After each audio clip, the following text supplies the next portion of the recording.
abari mu isi bose iyo bamaze gupfa, iyo umuntu amaze gupfa abashigaje ikintu kimwe, kuzazuka. Yaba uko ari kose azazuka, uwo ari we wese. Hari gahunda mu ntego 21 zo gukuraho inyoko muntu, kuyihindanya no kwihindura ikindi, kugira ngo twinjire mu cyo bitwa new world order, cyangwa twinjire mu kintu gikomeye cyane cyitwa isi nshya yo gukiranirwa no gukora kwa Satani bizaba 100%. Rigiye gukurwaho nturusimburwe n'ikizira, ariho kigaragaza reflection ya Satani ubwe, cyo yishi gifite urufatiro rwuzuye kuri we. Yesu Kristo ntabwo yari, nta nubwo ari nabwo ari we Kristo wenyine. Cya kabiri, nta nubwo ari n'Imana. Nawe Yesu yahawe kuri uwo mwuka w'ubwa Kristo, hari n'abandi benshi rero bawuhawe, bityo akaba atari we Kristo wenyine. Kubera ko atari we Kristo wenyine rero, nta nubwo ari n'umukiza, ntabwo ashobora kuba ari umukiza w'abantu. Ariko Isaka ntabwo yarazwe iby'ubutunzi bigaragara gusa byo mu isi, ahubwo yarazwe n'umugisha. Haleluya. Urubuga rwacu rufite inshingano zo gutambutsa inyigisho z'ukuri kandi zijyanye no kugira ngo umuntu ahinduke icyaremwe gishya, kandi umuntu amenye yuko isi gushije ishyano. N'ubu ngubu ni ikibazo cya corona, bakaba abantu birukanka bajya mu ruhango kwa Yesu Nyirimpuhwe, bajya hehe, abacu bajya hirya no hino za Kanyarira, bagiye gushaka Imana. Ariko ikibazo iyo Mana bajya gushaka mu misozi iri hehe? Nababwiye yuko ari gahunda yo kugira ngo bazajye badushyira mu rushiko, twumve igitekerezo kitujemo cyangwa icyo tuzita ijwi.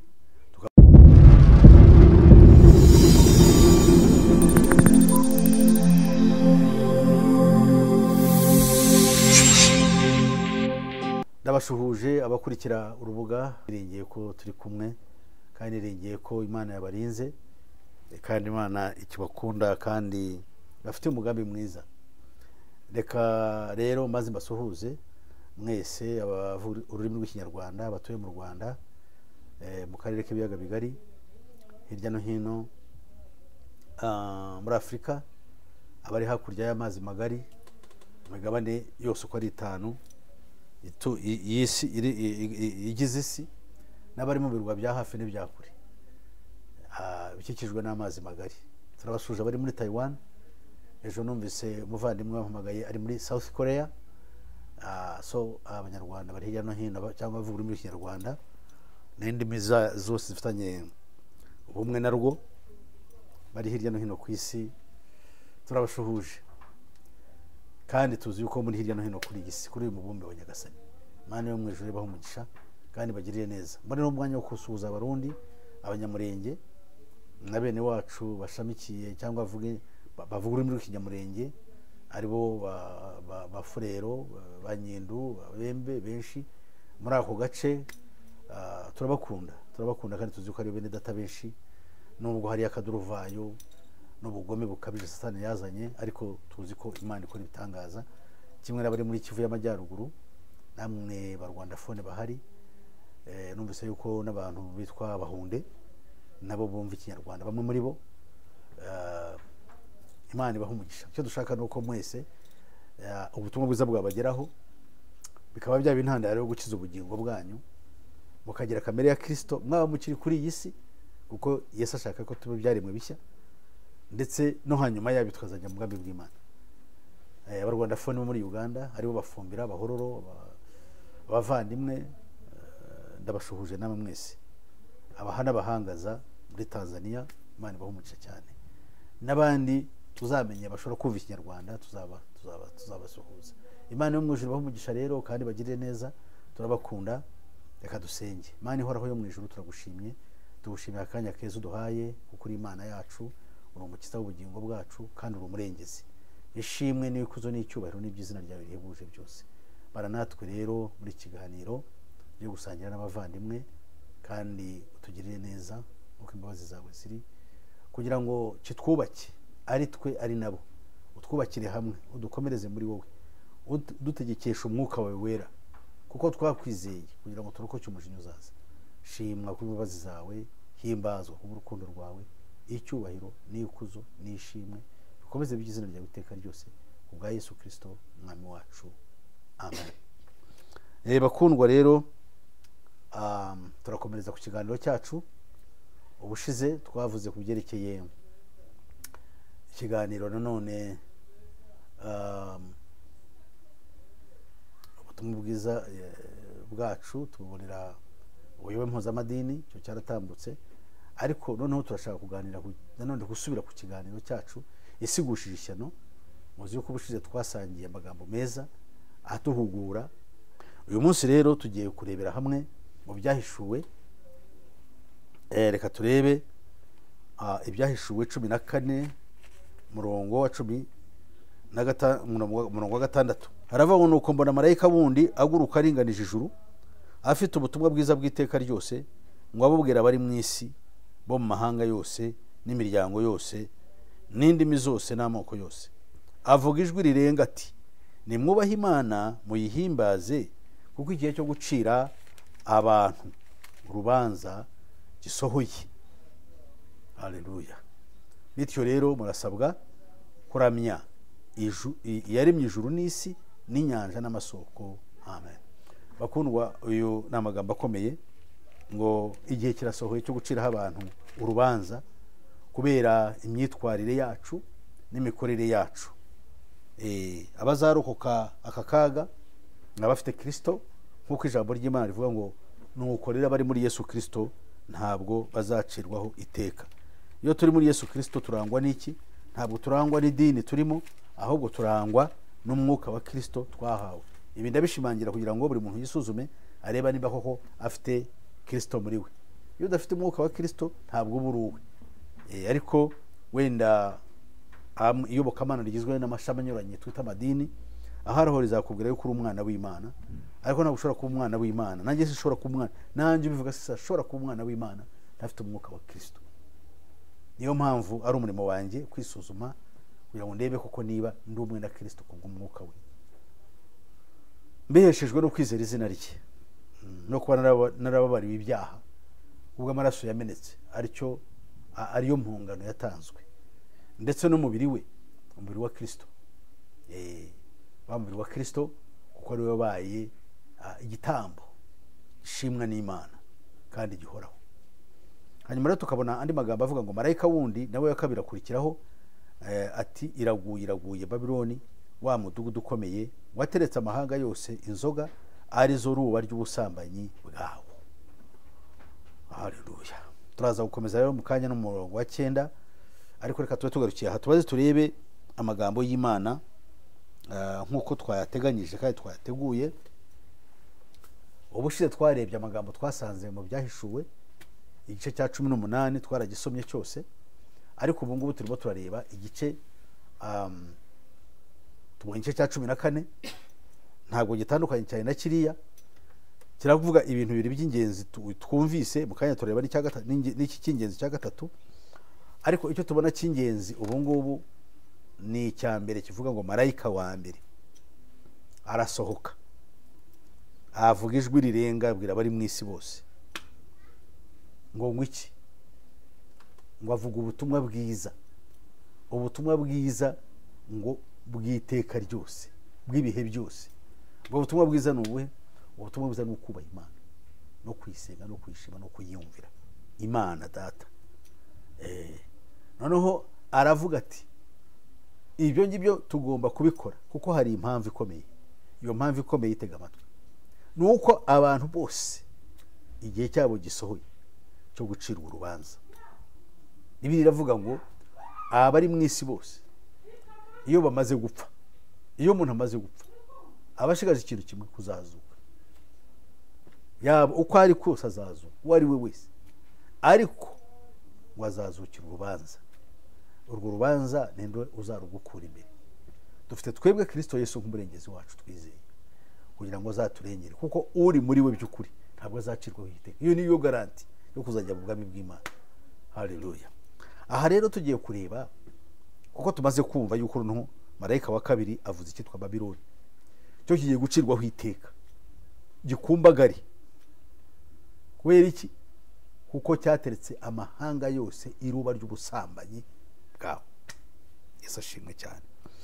Tugiye kureba rero ubushize twari twatangiye gahunda yo kuvuga ngo hari gahunda mu ntego 21 zo gukuraho inyoko muntu, kuyihindanya no kwihindura ikindi, kugira ngo twinjire mu cyo bitwa new world order, cyangwa twinjire mu kintu gikomeye cyane cyitwa isi nshya yo gukiranirwa no gukora kwa Satani bizaba 100%. Kandi tuzi yuko hariho isi nshya tuzajyamo yo gukiranuka kuzaba ariko gukurikizwa 100%. Iyo ni dutegurirwa n'Imana muri Kristo Yesu. None ubu ngubu the new world order tukumva yo ni isi nshya, new world order ni imibereho mishya ya muntu ku isi, ariko ireflectinga cyangwa igaragaza ubusatani na kamere ya Satani ku isi, aho ikibi kigiye kuba aricyo kiba hejuru, abantu bwabo bakashoberwa ku isi. So rero Imana ibahe umugisha kandi bagirire neza. Hanyuma y'ibyo rero tugiye kureba icyo bita new age teachings, amasomo abiyisi biga. Ubushize twari twatangiye ingingo 21, ariko turi ku ngingo ya mbere yo gukuraho ubwami bwa Yesu, kuvanaho itorero rimwe cyangwa gushyiraho idini rimwe ari cyo gishushanyo gisengwa, kugira ngo gisimbure iyobokamana twari tuzi. Nubwo naryo ari maraya, ariko rigiye gukurwaho noneho rusimburwe n'ikizira, ariho kigaragaza reflection ya Satani ubwe, cyo yishi gifite urufatiro rwuzuye kuri we. Ariko amaze iminsi igihe kirekire ashuditse iyobokamana ry'ingeri zose, aryigarurira, risambara nawe, rihinduka maraya, rihinduka ihabara, aho kugira ngo ribe ryitirirwe Imana, kuko Imana niyo ikwiriye kuba umugabo. Iyobokamana rikaba ariyo riduhuza n'abantu, kugira ngo nkuko Isirayeli yari umugore ku Mana, nkuko umugore yumvira umugabo we, niko Isirayeli yagombaga kumvira umwami Imana, nkuko umugore yumvira umugabo we. Niyo shusho igaragazwa hariya. Twebwe rero itorero turi umugeni ugomba kuzajya gushyingirwa Kristo. None Satani icyo ashaka kuvuga ngo uwo mugeni amwigarurire, ariko ntibizakura, kuko intore za Kristo n'ubundi zizumva. Ibi ngibi tugiye gusangira, tugiye kwiga, bizatuma intore za Kristo zimenya neza uko ikibazo giteye, kandi zarushaho kwifatanya n'umukiza kugira ngo zezwe, zitunganywe rwose nk'umugeni urimbishirijwe umugabo we. Tugiye kureba rero inyigisho 7 z'ingenzi zigaragaza cyangwa zirimo zitegurwa bari mu isi, kuko ibintu byose binyura mu kwigisha. Kwigisha ni ikintu gikomeye cyane, ari nayo mpamvu nkangurira itorero rya Kristo kugira ngo rigire gahunda yo kwiga. Tumaze iminsi tuba mu bintu byo gusenga, kwiyiriza, kuba mu misozi, kuba mu manga, ibyo ngibyo bifite bene byo, ariko itorero rya Kristo cyane cyane ry'umwuka rikwiye gukora ibyo cyane. Nubwo nabyo ari byiza gusenga, kwiyiriza, kwiherera n'Imana ni byiza, ariko twite ku kwiga. So inyigisho rero bariya Satani icyo yakoze, itorero uburyo bwo kwigisha bukuraho, aho akazana ibintu by'ibirori by'imideri nk'ibyo mvuze, gusenga, kubyina, indirimbo, guhamiriza, abantu bakirirwa muri ibyo bintu bakavubukira. Ariko kwiga bakabyanga, kuko burya abantu gukoresha ubwonko bwabo barabyanga, bagashaka gukoresha imibiri, kuko iyo ikintu kijyanye no kwiga kiba gisaba imbaraga, kiba gisaba ubwitange, kiba gutekereza, kiba gisaba kwibuka. Ariko kubyina no kwidagadura ni ibintu bisanzwe. Umubiri aho ufatiwe ni urahimbarwa ukabyina, kereka warwaye, kuko urwara umubiri iyo warwayeho babyapfuye. Hanyuma rero tugiye kureba izo nyigisho 7 zirimo zicengezwa mu isi, mu bari mu isi, kugira ngo wowe zitazagufata. Hanyuma turigaho kuri izo nyigisho 7, dushobora kwigaho 2 cyangwa 3 nkuko kiri budufashe. Hanyuma izindi tuzazikomerezaho ubutaha muri ya gahunda yo kwiga uburyo, muri ya gahunda ijyanye n'intego ya mbere ya Illuminati yo gushyiraho idini rimwe ku isi kavanaho gukristo. Reka rero turebe noneho, turebe muri izo ntego 7, turebe iya mbere. iya mbere ravuga ngo Yesu Kristo ntabwo yari nta nubwo ari nabwo ari we Kristo wenyine. Cya kabiri nta nubwo ari n'Imana. Iyo myumvire iteye ubwoba.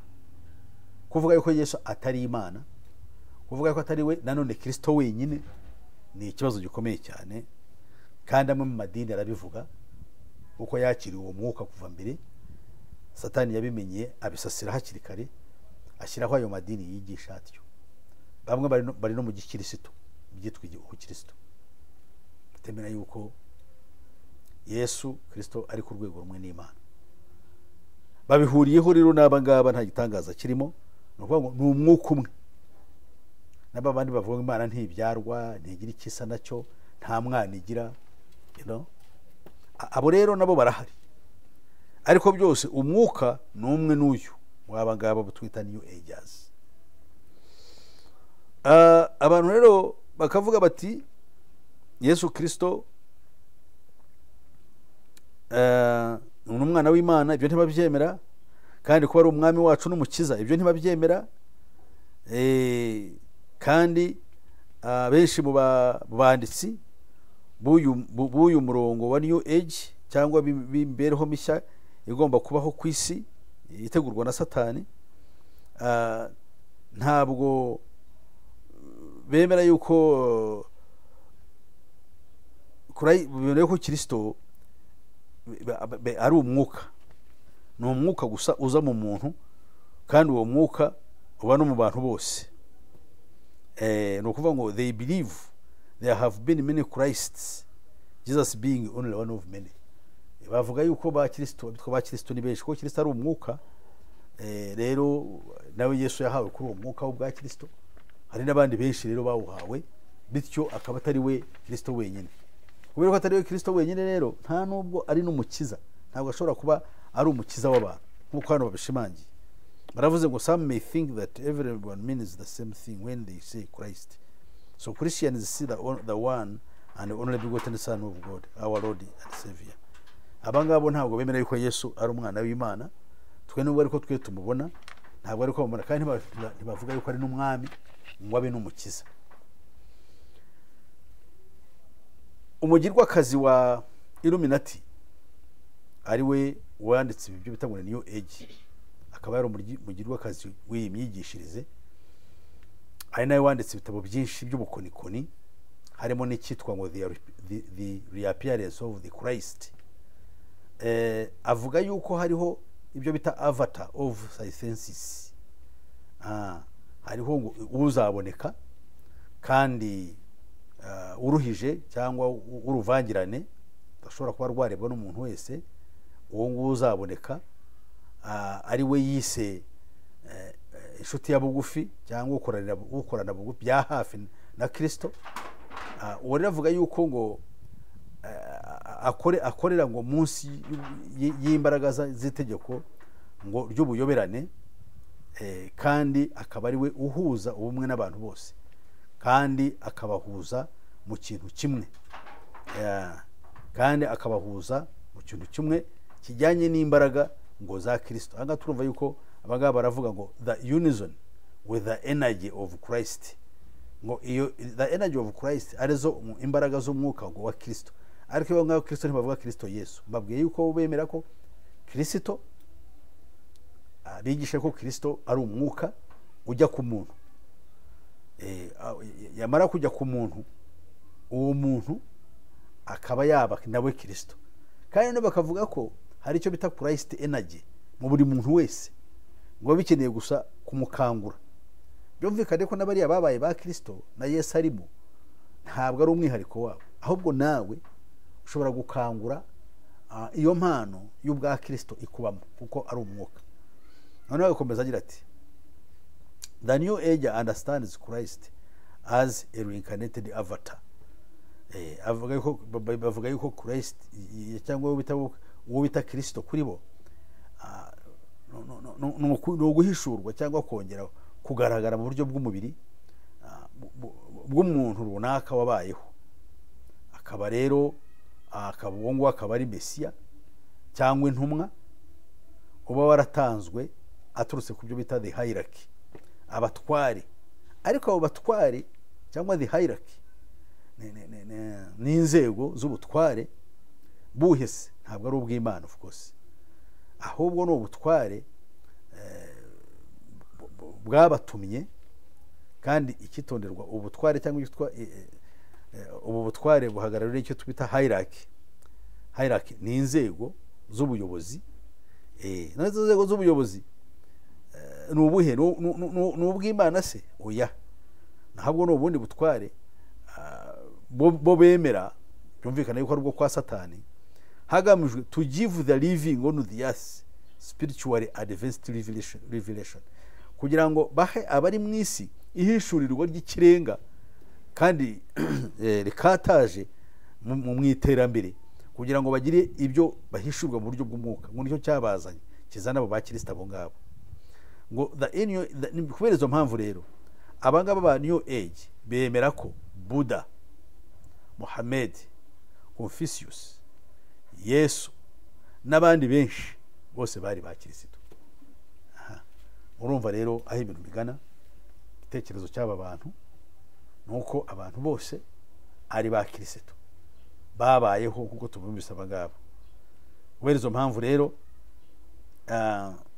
niyo mpamvu amadini amwe, idini rimwe cyane cyane rya Baha'i World Faith, hari abo bita ngo the Baha'i World Faith cyangwa Baha'u'llah, bo bavuga ko ntaho batandukaniye ngo n'abakristo mu myizerere, ariko nabo bagashimangira ko nkuko twabivuze, bagashimangira ko Yesu wabayeho mu mateka ari umwe muri ba Kristo bagiye bigaragaza, akaba ari ku rwego rumwe rero na Aburahamu na Mose na Krishna na Zoroastrian na Buddha na Muhammad na Babu kandi hamwe na fondateri cyangwa washize idini ryabo witwaga Baha'u'llah. Ibyo rero bikaba ari ishyano kandi bikaba ari akaga. Abantu batangiye izo nyigisho zimaze kuba nyinshi, ziragwiriye,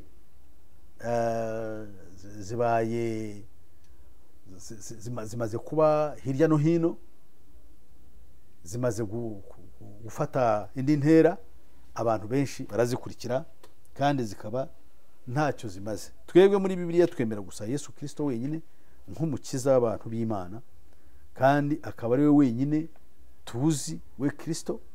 Kandi ibyo bavuga ngo abangaba hari icyo bavuga cy'ukuri, baravuga ngo the hierarchy, inzego z'ubuyobozi bwabo ubwo bizereramo zagiye zituma abandi, ariko Yesu ntabwo aturuka muri abo, ahubwo bashaka kumufatanya n'abandi babo, bibwira yuko mu kubikora gutyo bashobora kuba bajijisha rubanda rwose rukabyakira rutyo. Cyakora bavuze Mose bagashyiramo n'Aburahamu, baba bashaka gukora ishyano, kuko Mose yaje ari intumwa ku bana ba Isirayeli kugira ngo abigishe, abahishurire Imana yabasekuruza, yayindi yahamagaye Aburahamu. Iyo tuvuze Aburahamu tugashyiramo na Mose, tugashyira muri abangaba, nubwo bo atari ba Kristo nkuko abangaba babivuga, bari abantu nkanjye nawe, ariko bari bafite inshingano zikomeye. Aburahamu Imana yamutoranyije kugira ngo muri we arimwe amahanga azaherwa umugisha, kuko Imana yamugiriyeho umugisha, iramukunda, imutoranya abantu bose bo mu isi kugira ngo muri we ari mu mahanga azaherwa umugisha.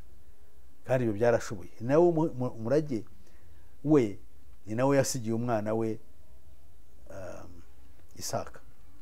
Twibuke yuko yabyaye abana benshi, yabyaye abana b'abahungu 8, ariko muri abo ngabo 8 yabyaye mu bagore 3. Isaka wenyine niwe wahawe isezerano, abandi yabahaye imirage y'ubutunzi busanzwe. Ariko mu butunzi bwa Aburahamu harimo n'isezerano ry'Imana. Isezerano ry'Imana rero yarisigiye mu bana be bose abahungu 8, yarisigiye Isaka. Mukubera iki se? Aburahamu ntabwo yari umukene, yari umutunzi, yari afite ubutunzi bwinshi. Ubwo butunzi busanzwe rero ababyeyi bose bagira, twese dushobora kuba dufite, wenda bamwe muri twe bahawe n'ababyeyi babo. Kuri we nawe niko byagenze. Urubyaro rwe rusigaye rwose yaruhaye imirage yabo, ararusezerera ngo bamwe bajya Iburasirazuba baragenda, ndetse n'umwana w'imfura Ismail cyangwa Ishimayeli nawe yaramurase ndetse akinariho arabwira ati haguruka ugende, amwohereza na nyina amuha n'imigabane ye kugira ngo azagenda ature. Aragenda aratura ukwe na se akiriho, mbese aramuremera. Ariko Isaka ntabwo yarazwe iby'ubutunzi bigaragara gusa byo mu isi, ahubwo yarazwe n'umugisha. Haleluya. Yahawe isezerano. Iryo sezerano ni irihe? Ni uko muri we kwa Isaka yasabwe ikintu kimwe, kugenda nk'uko se Aburahamu yagendaga imbere y'Uwiteka. Imana yavuga ngo iranamubonekera, nugenda nka so Aburahamu, umugisha namusezeranyije nawe nzawuha. Amahanga yose yo mu isi azaherwa umugisha muri wowe, kandi uwo mugisha ni Kristo Yesu. Right. Hanyuma rero iyo tubanutse tukareba Yakobo byagenze bite? Yakobo nawe yahawe umugisha. Wenda ubutaha tuzareba n'ibyanditswe uko twihute. Yahawe umugisha. Uwo mugisha ni uwuhe? Ni uwa se na sekuru basezeranyijwe. Ariko basabwa ikintu kimwe, kwitondera bakagenda amategeko y'Uwiteka, bakagenda imbere y'Imana ngo batunganye baboneye. Ni ukuvuga ngo mu buryo bw'umwuka wera bayoborwa n'umwuka w'Imana kugira ngo bamenye ubushake bw'Imana. Ariko bari bafite ubushake bw'Imana muri bo kubw'umwuka w'Imana babanaga nabo. Ari nacyo Imana ishaka yuko duhabwa. So uwo mugisha rero wabanye nabo. Tubona yuko Yakobo yabyaye abana b'abahungu babiri baza ari impanga. No, Isaka abana b'abahungu babiri aribo Esawu na Yakobo. Ariko tubona ko Yakobo ari Imana yishimiye. Noneho wa mugisha nubwo Esawu yahawe imirage isanzwe y'ubutunzi bwa Isaka bw'ibyo yaratunze mu isi, ariko umugisha wa wundi Imana yasezeranyije Aburahamu wahawe Yakobo. Amen. Nubwo hano n'ibindi yahawe Yakobo, bimwe yagiye no kubihakirwa kwa yabironkeye mu gihugu cya Elamu, aho yagiye kwa Nyarume kujya gukorera no gushaka umugeni. Aje ntabwo yitaye ku yindi mirage ko Imana yaramuhereye ubutunzi bwinshi. Ariko ikigezi Imana icyo cyamuhaye ubutunzi bwose n'ibindi yongeraga kuri bya bindi Imana yari yaramusezeranyije bikomeye kuruta ibyo. Ni ibihese, ni isezerano. Haleluya. Natwe twahawe isezerano ry'ubugingo buhoraho, isezerano ry'ubugingo buhoraho. Isezerano ry'ubugingo buhoraho rero rirakomeye kuri twe kandi n'igiciro cyinshi. Ijambo ry'Imana ritubwira ngo iyo turebye urwandiko rwa Yohana wa mbere igice cya 5 umurongo wa 12, aravuga ngo ufite uwo mwana, katuve ku murongo wa 10, aravuga ngo uwizera umwana w'Imana bafite uko guhamya muri we, aho utizera Imana aba yise umunyabinyoma, kuko atemeye iby'Imana yahamirije ku mwana wayo. Ahangaha bano ba New Agers ntabwo dukwiriye kubakurikira ibyo bavuga, ariho benshi bakurikira. Hano mu Rwanda dufite abantu benshi, dufite abitwa ubwirukirimbuzi bagerageza kurwanya Bibiliya bakavuga Imana yindi itagaragara. Hari abitwa hakurya y'ubuzima, abo ngabo nabo bakora ishyano, ntabwo bakunda kuvuga Yesu, bavuga ngo uhoraho mu ijwi rituje ariko ryuzuye uburiganya, bashaka gukura abantu kuri Kristo, bakavuga n'ibindi bijyanye ngo n'ingeso nziza no kwifata neza no gukora neza, kandi ibyo ntabwo bishobora kuboneka mu muntu wa kamere. Bityo bakaba ari abariganya. Rero nabo bafite ibitekerezo bimeze bityo, kuko bashaka kuvuga uhoraho wundi utabonerwa muri Yesu Kristo, ndetse bakavuga uhoraho bakavuga yuko ari isanzure. Ibi biri hano mu Rwanda iwacu, kandi nzi yuko abavuga Ikinyarwanda n'indimi zigishamikiyeho cyangwa n'indimi no mu bishara badashaka kuvuga indimi zigishamikiyeho, bakavuga yuko bavuga ko zigishamikiyeho nuko cyaba wari ubusuzugura. Ariko dushaka indimi rurimi rwiza, ijambo ryiza twakoresha. Ikinyarwanda hamwe n'indimi zikomoka hamwe narwo zifite inkomoko inkomoko imwe n'ururimi rw'ikinyarwanda, kandi abavuga izo ndimi nishimira yuko tuba twumvikana neza. Aravuga Bibiliya iravuze ngo uwizera umwana w'Imana aba afite uko guhamya muri we, naho utizera Imana aba yise umunyabinyoma, kuko atemeye iby'Imana ubwayo yahamije ku mwana wayo. Ahangaha Imana ivuga ni Yesu Kristo, ntabwo ari Buda, yewe nta nubwo ari Aburahamu, nubwo Imana ari we yitaga inshuti yayo, ndetse nta nubwo ari na Mose. Abo bari muri Bibiliya, twe kubavanga. Ntabwo dushobora gufata Aburahamu ngo tumugereranye na Mose, ntabwo dushobora gufatanya Aburahamu ngo tumugereranye na Kristo. So Kristo ari hejuru ya byose. Niyo mpamvu Yesu ubwo yavugaga ati Aburahamu ndababwiza ukuri n'ukuri koko, Aburahamu atari yabaho njye nari ndiho. Abayuda bafashe amabuye gushaka kumutera, bafashe amabuye bashaka kuyatera Yesu, bavuga ati wowe uri umwana ntiwari wagize n'imyaka 50, wavuga ute guzi Aburahamu? Ibyo yavuga kubwo nk'abantu bagira imitekerereze yabo n'imyumvire, byari ukuri kuri bo, ariko ntabwo kwari ukuri kw'Imana. Ukuri kw'Imana nuko Yesu yahozeho, kandi icyo yarwanaga nabo kwari ukugira ngo bamwemere, bamenye ibyo avuga yuko ari ukuri. So ukuri yashaka kugira ngo abagezeho barakurwanyaga, ntabwo rero bashakaga kukumva. Noneho bigakomeza bigira biti, umurongo wa 12 w'igice ukavuga ngo ufite uwo mwana niwe ufite ubwo bugingo, naho udafite umwana w'Imana nta bugingo afite. Haleluya. Utwe ngo araho ariko ntafite umwana w'Imana nta bugingo afite. Ukurikira ubwira ikirimbuzi. Ese wizera muri bariya bavuga ngo hakurya y'ubuzima? Ese wizera amadini yose anyuranye atemereho Kristo ari umwana w'Imana? Nta bugingo ufite. Ese wemera amadini yigisha yuko Yesu Kristo ari umwana w'Imana, ariko uwo Yesu Kristo uvuga yuko ari umwana w'Imana ukaba utamutunze mu mutima wawe, nawe nta bugingo ufite. Icyo dusabwa rero ni uguhaguruka tukaba maso, kuko isi igiye kurangira kandi igiye gucirwaho iteka kandi bidatinze. Urubuga rwacu rufite inshingano zo gutambutsa inyigisho z'ukuri kandi zijyanye no kugira ngo umuntu ahinduke icyaremwe gishya, kandi umuntu amenye yuko isi gushije ishyano. Niyo mpamvu ku murongo wa 13 rero, kuko umwuka wera yatumye Yohana yandika ibi ngibi. Dore uko umwuka wera asobanura anyuze mu kanwa ka Yohana, aragira ati ibyo ndabibandikiye mwebwe abizeye izina ry'umwana w'Imana, kugira ngo mumenye yuko mufite ubugingo buhoraho.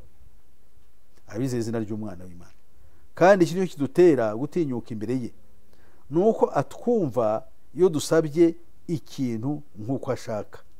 Kandi ubwo tuzi yuko yumva icyo dusabye cyose, tuzi yuko nuko duhawe ibyo tumusabye. Aha rero turabona ikintu gikomeye cyane. Turabona yuko Imana, abantu benshi bakunda gusenga, abantu benshi bakunda gusaba ngo Imana ibahe. Nayo mpamvu abantu bakunze kujarajara hirya no hino, ndavuga abagwiriye mu Gipantekote ariko no mu Kigaturika barimo na hehe, usanga bazenga birukanka. N'ubu ngubu ni ikibazo cya corona, abantu birukanka bajya mu ruhango kwa Yesu nyiri impuhwe, bajya hehe, abacu bajya hirya no hino za Kanyarira, bagiye gushaka Imana. Ariko ikibazo iyo Mana bajya gushaka mu misozi iri hehe? Ufite Kristo se muri wowe? Nawe ufite Kristo ntabwo bigusaba kujya kure, bigusaba kwiherera. Kandi kwiherera si kujya mu musozi runaka, kwiherera si ukuzerera, kandi kwiherera ntabwo ari ukwibabaza. Ibyo nabyo bacyumva. That is what we call asceticism.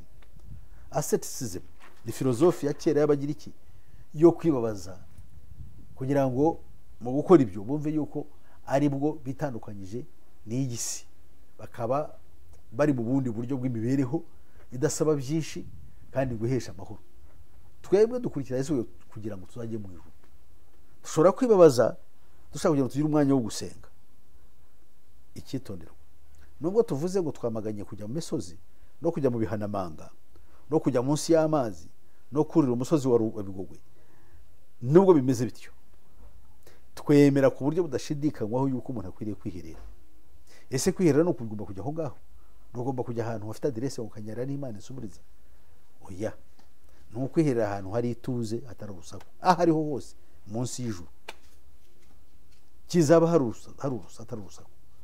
Imana irakumva, ikabana nawe kandi ikagusubiza, ikakugirira neza, ikaguha amahoro, ikaguha umugisha. So rero reka twumve neza icyo Imana ishaka. Ahangaha tubonye ikintu gikomeye. Icyo kintu gikomeye tubonye ni iki? Nuko abangaba bavuga yuko Yesu atari we Kristo wenyine. Abari kuri urubuga n'abandi bazarujyaho n'abandi muzatumira bizadufasha kugira ngo ibyo tubwira abantu, ibyo twigisha, ibyo tuvuga bazakurikira iki kizabafasha. Kino gice cya 9 n'ibindi bice bizakurikiraho, nibwira yuko hari ibice bitazarenga 3 cyangwa 4 bizabijyanye n'iri somo, kugira ngo turebe ukuntu gahunda yo kurwanya ushize twavuze yuko ariho gahunda yo gukuraho idini cyangwa iyobokamana rishingiye ku madini menshi, ariko cyane cyane ayizera Kristo, kugira ngo agire igishushanyo gisengwa.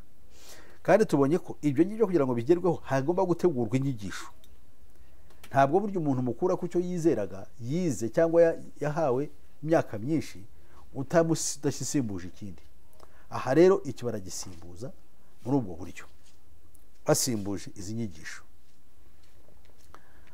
Ese abangaba Imana bayita iki? Imana kuri bo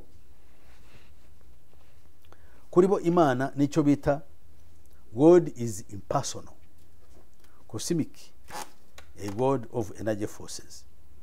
Vuba kuri bo Imana ntabwo ari Uwiteka nk'uko tubona muri Bibiliya.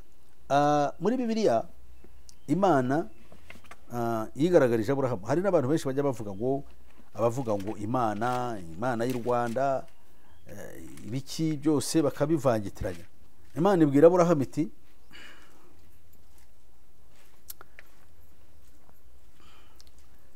igice cya 15, ngo hanyuma y'ibyo, aho ni mu Itangiriro 15, ngo hanyuma y'ibyo ijambo ry'Uwiteka riza kuri Aburahamu mwiyerekwa riti, Aburahamu witinya, nigenga bigukingira, uzagororerwa ingororano ikomeye cyane.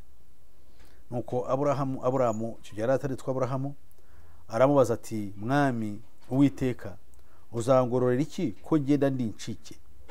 Kandi uzazungura urugo rwanjye akaba ari Eliyezeri umunyedamasiko. Ati, dore nta rubyaro wampaye, kandi uwavukiye mu rugo rwanjye azaragwa ibyanjye. Maze ijambo ry'Uwiteka riza kuri we riti, uwo si we uzaragwa ibyawe, ahubwo uzakomoka ku rukigi rwawe niwe uzabiragwa. Ngo nuko aramusohokana, aramubwira ati, raramurebe ejuru, urebe ijuru, ubare inyenyeri niba wabasha kuzibara. Ati, rero urubyaro rwawe niko ruzangana. Nuko yizera Uwiteka, bimuhwanyirizwa no gukiranuka. Aramubwira ati, nige Uwiteka wakuvanye muri Yuri y'Abakaludaya kugira ngo nzakurage iki gihugu. Aha rero Bibiliya itwereka yuko Aburahamu amaze kwizera Imana yaje kumuhindura izina, nuko yitwa Aburahamu. Noneho umurongo igice cya 17 hangaha kigahamya ngo Aburahamu amaze imyaka 99 avutse, Uwiteka aramubonekera aramubwira ati, nige Mana ishobora byose, ujye ugendera imbere yanjye kandi utungane rwose. Nanjye ndasezerana isezerano ryanjye nawe, nzagwiza cyane, nzakugwiza cyane, kandi nzakugira neza, nzakugwiza cyane. Aburahamu arubama, Imana iramubwira iti, dore isezerano ryanjye ubwanjye ndariguhaye, nawe uzaba sekuruza w'amahanga menshi. Kandi ntuzitwa ukundi Aburahamu, ahubwo wiswe Aburahamu, kuko nkugize sekuruza w'amahanga menshi. Kandi nzakororotsa cyane, nzatuma amahanga gukomokaho, n'abami bazagukomokaho, kandi nzakomeza isezerano ryanjye nawe n'urubyaro rwawe ruzakurikiraho rigeze ibihe byose, ribe isezerano rihoraho, kugira ngo nkubere Imana wowe n'urubyaro rwawe ruzakurikiraho. Kandi wowe n'urubyaro rwawe ruzakurikiraho nzabaha igihugu cy'ubusuhuke bwanyu, igihugu cy'i Kanani cyose, kuba gakondo y'iteka, nanjye nzaba imana yabo. Amen. Haleluya. Tubonye yuko Aburahamu yasezeranyije kuzaba imana y'amahanga yose. Mbabarire, imana yabonekeye Aburahamu, yaramwisi, dore uko yamubwiye. Yaramubwiye ngo Uwiteka aramubonekera, aramubwira ati ni jye Imana ishobora byose. Byumvikane ko Aburahamu nawe si we washatse imana, si umurage yakuye kuri ba sekuruza, ahubwo imana yaramubonekera, iramubwira iti ni imana ishobora byose. Icyo bita imana yiyerekanye, cyangwa icyo bita theo. Niyo mpamvu iyo tuvuga theorism ni filozofi ishingiye ku kuvuga imana yigaragarije abari mu isi ikabitoranyiriza uhereye kuri Aburahamu. Turabona ko Aburahamu yavuye mu rugo rwa se Tera tugiye kureba ibye, yari afite ibigirwamana yakoreraga, singiye kubijyamo ibyo ngibyo. Ariko Tera yari afite imana z'iwabo z'abakarudaya, iwabo mu gihugu cya Yuri cyangwa Uri. Aha rero ntabwo dushobora kuba twavuga ngo Aburahamu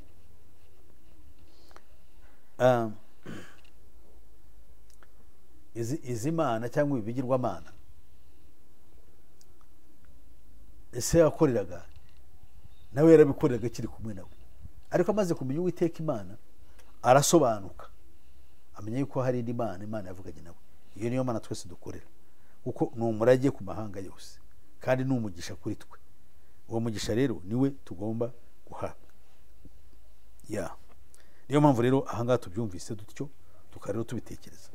Tugiye kubona rero kugira ngo wenda turusheho gushimangira iyi ngingo. Reka turebe mu Kuva igice cya 6 ngo nibwira, turebe icyo Imana yavuganye noneho n'umuntu w'Imana Mose.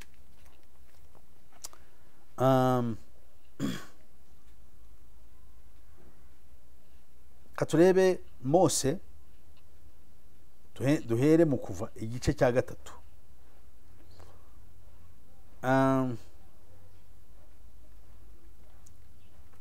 Umurongo wa 13 w'igice cya 3, Imana yongera kubonekera Mose wakomokaga mu rukiryi rwa Aburahamu, kuko yakomokaga mu rukiryi rwa mwene Aburahamu witwaga Lewi. Umurongo wa 13 aravuga ngo Mose abaza Imana ati ningera ku Bisirayeli nkababwira nti Imana yabasekuruza banyu yabantumyeho, bakambaza bati yitwa ndi, nzabasubiza iki? Bagenzi, ibi ni ibintu bikomeye cyane, tugomba kwiga iby'Imana neza. Imana isubiza Mose iti nduwo ndiwe, kandi iti aba ariko uzabwira Abisirayeli uti ndiho yabantumyeho. Kandi Imana ibwira Mose iti aba ariko uzabwira Abisirayeli uti Uwiteka Imana yabasekuruza wanyu, Imana ya Aburahamu, Imana ya Isaka, Imana ya Yakobo yabantumyeho. Uwiteka arasobanura ati iryo ni ryo zina ryanjye iteka ryose, urwo ni rwo rwibutso rwanjye ruzahoraho ibihe byose. Uwiteka Imana rebaho umugisha, ibagirire neza. Tubonye yuko Imana irivuze, ivuze iyo ariyo, yabonekeye abantu, ntabwo ari Imana ari isanzure. Ariko dore uko abangaba bamwe bayita bana ba New Agers, aribo bigisha bari mu isi kwisuzugura muri iki gihe, ari no kigiye gutuma isi irimbuka. Kuko icyaha gikomeye cyane umuntu akora ni ukwigomeka ku Mana. Imana akayivanaho, akayikuraho, ibyo yamutegetse akabivaho, akaramya ibindi bitari byo. So bo baravuga ngo ibintu byose hamwe ushyizemo n'umuntu, ngo ibintu byose byaremwe tubana n'amaso yacu harimo n'umuntu, bikora ikintu kimwe cyitwa the one, cyangwa icyo twita kimwe, cyangwa icyo twita mu yandi magambo the universal mind. Ni ukuvuga ngo ubumenyi cyangwa ubwenge, cyangwa the mind, ubwenge cyangwa umutima w'ibihe byose kandi w'isi yose, universe hamwe n'isanzure byose biri hamwe, cyangwa se bakwita the source, cyangwa icyo twita inkomoko, niko bita Imana. Bayita batyo, bayita the universal mind, bakayita the source cyangwa se inkomoko ya byose, bakongera bakavuga ngo the universal self, isanzure ubwaryo, cosmic consciousness, kubaho no consciousness no kuba umuntu hariho atapfuye cyangwa consciousness cyangwa awareness ariko yo mwisanzure no kuvuga ubuzima bamwe byo baba nibita ngo ni hakurya y'ubuzima nicyo bashaka kuvuga ubuzima noneho bwisanzure butagizwe mu kintu cyambaye umubiri ariko bukaba ari ubuzima ariko ubwo buzima bukaba atari ubwambaye umubiri ahubwo wambaye umubiri agize the one cyangwa gahunda cyangwa ubumwe bw'ubwo buzima. Ikindi kandi bavuga bakongera bakavuga ngo Imana nanone ni universal presence, no kuvuga kubaho kwisanzure the force cyangwa se imbaraga rukozi zikora ibintu byose biriho nkuko abayehova bita umwuka wera ngo ni imbaraga rukozi, abari babita ngo ni the force, ni imbaraga. So you are in a voice, nanone Imana ikongera ikabijwi ryawe ry'imbere. Nababwiye yuko ari gahunda yo kugira ngo bazajye badushyira mu rushiko twumve igitekerezo kitujemo cyangwa icyo tuzita ijwi tukavuga yuko ari ijwi ry'Imana. So ubundi bakabyita ngo ni higher self cyangwa icyo twita intuition, no kuvuga kubaho mu buryo no kwisobanukirwa uburyo bw'ikirenga bwo hejuru cyangwa uburyo bwo kumenya mu buryo bwa intuition cyangwa ihishurirwa ku muntu ukabona ikintu kikujemo ntawe kikubwiye, ntawe udakoresheje inzego dusaye tuzi tugezaho amakuru, ariko amakuru akakwiremamo, nibyo bita intuition, kandi akakwiremamo ari amakuru y'ukuri. Noneho bakongera bagashimangira bakavuga ngo God is an impersonal energy, ni imbaraga zitagira umubiri, zidashobora kugaragara, zidashobora kuvuga, zidashobora kumva. Izo mbaraga rero zikaba ziriho. Noneho bakavuga yuko izo mbaraga nanone immanent in all, zikaba ziri muri twese, in all things, mu bintu byose harimo n'umuntu. Ngo kandi Imana ishobora kwitwa she or he, ishobora kwitwa mother or father, God or goddess, ishobora kwitwa, dushobora kwiramya nka data wa twese, dushobora kwiramya nka mama wa twese, dushobora kwiramya nk'Imana gusa cyangwa Imana akazi. Ibyo rero bikaba ari ibintu bijyanye no kudusubiza ku bya myigishirize ya kera, kuko tuzayibona mu zindi ngingo, cyane cyane ingingo ya 6 cyangwa inyigisho ya 6 niho ya 6 no tuzayibona cyane. Yego ni ya 5 tuzayibona, ariko ya 6 tuzashimangira cyane kuko ibingibi ni mikorere ya kera n'imyizerere ya kera yahozeho muri Egiputa, mu Bagiriki ndetse ni Babiloni. So Imana reba umugisha. Reka tugarukira aha turebe ikindi twavuga. Imana ibaho umugisha, ntabwo ndi burenza aha ngaha, tuzakomereza aha ngaha na n'intego yacu cyangwa inyigisho yacu ya 3. Tubonye ya mbere n'iya 2, tubonye uko inyigisho ya Babiloni ariyo Babiloni dusaba guhungamo, uko ifata Kristo nuko itwigisha Imana nyakuri yariyo, bihabanye nuko Bibiliya yigisha. Barakoze Imana ibaho umugisha. Reka abashaka icyo bavuga kuri ikiganiro baza kumpamagara kuri telefone ngendanwa 0788 50 60 76. Ushobora gushyiraho akamenyetso ko guteranya, noneho uri hanze muri diaspora ubona gushyiraho 250 788 50 60 76. Ndabakunda, Imana ibaho umugisha. Reka mbasabire umugisha w'Imana kugira ngo umwuka wera abazahura n'ikiganiro kizabubake cyo kuzabasenya, kizabakangure cyo kuzabasinziriza. Imana yo mujuru umugisha rero kadusenya. Uhoraho Mana yacu, impamvu twicaye hano mu izina rya Yesu Kristo no kugira ngo turwane intambara kandi y'ukuri, kugira ngo abaye waremye be kuvangirwa kandi be kwibaza ibitari ukuri, ahubwo bahite bamenye imikorere y'umwanzi kandi bayitaze. Ufashe rero abazumva kino kiganiro kizabubake kandi bazagihererekanya hirya no hino, kugira ngo bashobore kumva no kwiga no gusobanukirwa, kandi mu gusobanukirwa no kumenya bazaye barokoye ubugingo bwabo. Urakoze Mana kwemeye kubidukorera no kubiduhera ubuntu imbabazi zawe, tubyambarije mu izina ryawe rero Yesu Kristo umwami wacu, amen. Murakoze, Imana ibaho umugisha. Ndibwira yuko turangije mu bana amahoro y'Imana. Murakoze, amen.